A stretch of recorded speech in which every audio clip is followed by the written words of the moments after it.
seen him like this. The he's been doing since we arrived, I don't trust him. No, you're not who you present yourself to be, and you're not going to do it here. You're not going to go mingle with the guys and then act like you're such a nice guy and everybody thinks it's me. I'm not in separate rooms. I'm glad he's here. You know, I feel bad saying this to us. I don't like to do this. It's too much. You're looking like you used me for a visa. I swear that's my heart. I wish I never brought him here. He's making a fool out of me. Like, you know what's so crazy, you know? I wish I never brought him here. He's making a fool out of me. Do people not realize that when it comes to somebody making a fool out of you, sometimes in life, for that person to make a fool out of you, you have to make a fool out of yourself first. And I say that because, like I said, sometimes in life, people have to reflect on their actions throughout this build-up of somebody else making a fool out of them. So let's look at the build-up when it comes to Angela. She has known about Michael's paradise men. She's known about Michael in the past texting another woman.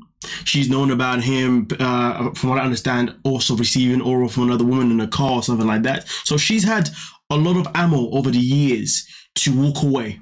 A lot of reasons to not be there anymore, but she has chosen to still be with him. She was even told by the woman from the visa office on this season about, listen, either you pull the plug now and never look back, or you go forward and it is what it is. She chose to go forward.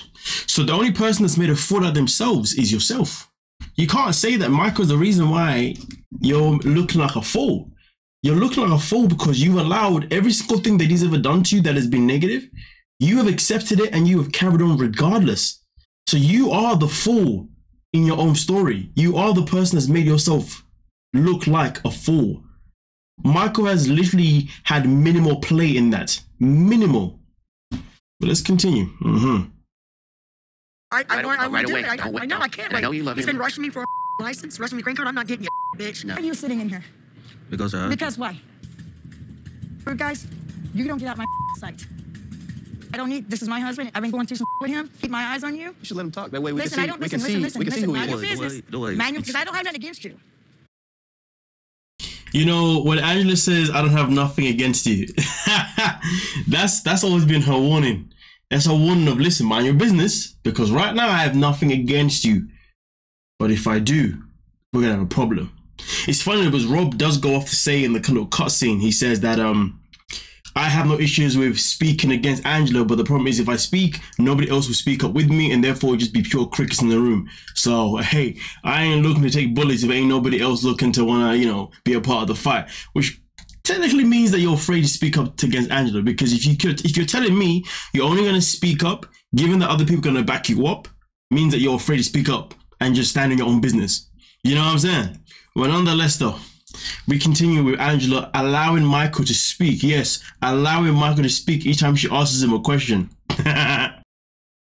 Mind your business. I told them. You told them what? How you sleep in the living room? How you haven't your wife in 2 months? And every time he tries to start a sentence, he doesn't even get to half of it, and he's being interrupted by her. And for 7 years, you got all these people out there in the goddamn world thinking I'm a bitch, and I'm a good-hearted mother. If you're such a good-hearted Mo-F, as you say, then why did you bring him to the States? Why did you marry him? Why didn't you cancel the visa when you had a chance to walk away? And if you're such a good-hearted person, then why do you speak to him like absolute trash? Why do you speak to him as if he's your property? Why do you speak to him as if he's your child? Why do you speak to him as if he's beneath you? It's funny though, because, you know, I've never seen Angela speak like this to her own daughter. Never seen her speak like this to her own daughter. Even from the episodes we've seen before of her being on Dr. Phil with her daughter, blah, blah, blah, blah. I ain't never seen you give your daughter this energy. So how comes Michael gets this type of energy, but yet your own child doesn't get this energy when your child has had a lot of flaws in her life, you know what I'm saying? I'm not saying that's how you should be, but I'm just saying it's interesting how she would speak to Michael as if he's a child, but she doesn't have the same energy with her own kid. You see what I'm saying? What is Angela's biggest issue with Michael? Because right now, what she's complaining about is probably just the barrel. I think that's the term. Listen, the point being is this, right? Speak to him as if he's a freaking human being. Speak to him as if he's actually your husband. Speak to him with respect. Stop speaking to him as if he's trash. And this is what you've done since day one. Since day one, but you've taken no accountability. You ain't nothing but a bully. You've treated me. It's okay, Angela. And I'm not a client, but there's only so much I can take. And you've been a piece of shit. Why you're sleeping in a different room? Hell no. Your whore's here in New Jersey. It's funny, isn't it, how the previous season that we saw Michael and Angela, not the last result, the one before that one, we obviously witnessed the whole phone call of him obviously sending a voice note to a woman in New Jersey, I guess. Interesting how they're bringing that back up again now. So does Angela truly believe that he's actually out here doing a madness with this woman from New Jersey? I mean, look at it this way, even if he is, guess who allowed him to see this woman, Angela? You did. Because you're the one that still allowed him to get that visa. But I remember, if I remember correctly, in that scene itself in particular, Michael says something along the lines, or was it texts that were released? But either way, Michael says something along the lines of, once I get my visa, we can be together. Something like that. And Angela's always been aware of these messages, always been aware of this agenda. So even if Michael is doing a madness, getting on his labby-dabby with his New Jersey chick. Yeah, anyway, even if he is doing his madness with this New Jersey chick, the matter of the fact is this, you've given him that permission because you gave him that green card. Point blank, period. And to be honest with you, given the fact that you stayed in regardless of that, you would have thought that maybe you would have started to act up a bit better, so therefore he wouldn't have to go elsewhere. I'm not saying that's a reason for him to go elsewhere, you know what I'm saying? Because obviously that means I'm excusing cheating, which obviously is what I'm not doing.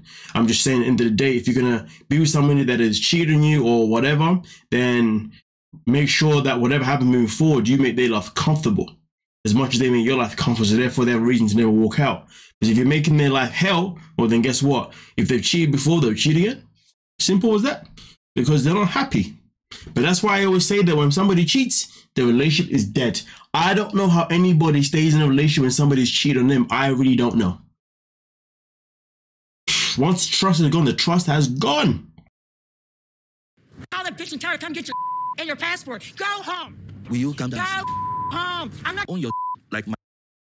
The way she's telling him to go and get his passport and go home. Let me rewind that real quick just to get that properly. Hell no. Your whore's here in New Jersey. Call the bitch and tell her come get your and your passport. Go home. Will you calm down? Go home. I'm not On your. So here's the thing. Who has his passport though? You do, right? It's funny, isn't it, how she just telling him to go home now. You don't have a right to tell him to go home. What if his home is America? What if that's his home now?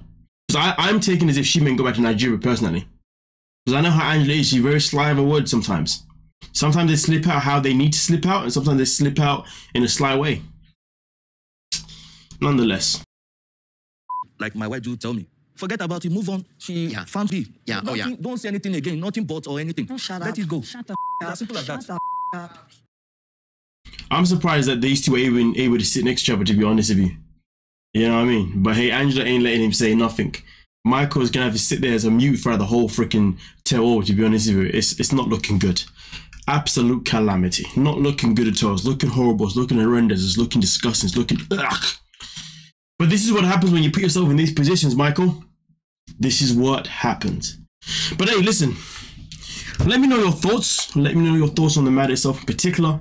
As far as I'm concerned, I don't feel sorry for Michael. Nor do I feel sorry for Angela. Michael knew what he was getting into when he decided to be with him for 7 years, just so he can get to America. And Angela knew what she was getting into when she decided to stay with him for 7 years, despite the fact that he had done all these other things throughout the process. So generally speaking, whatever happens between these two at this moment in time, it is deserved on both ends. But, mark my words, there is always the silver line. There's always crossing the line. If a line is crossed, well, if it happens, we'll get there. With that being said though, let me know your thoughts and let me know your opinions and we can talk about it. Don't forget to like, subscribe, and of course, peace.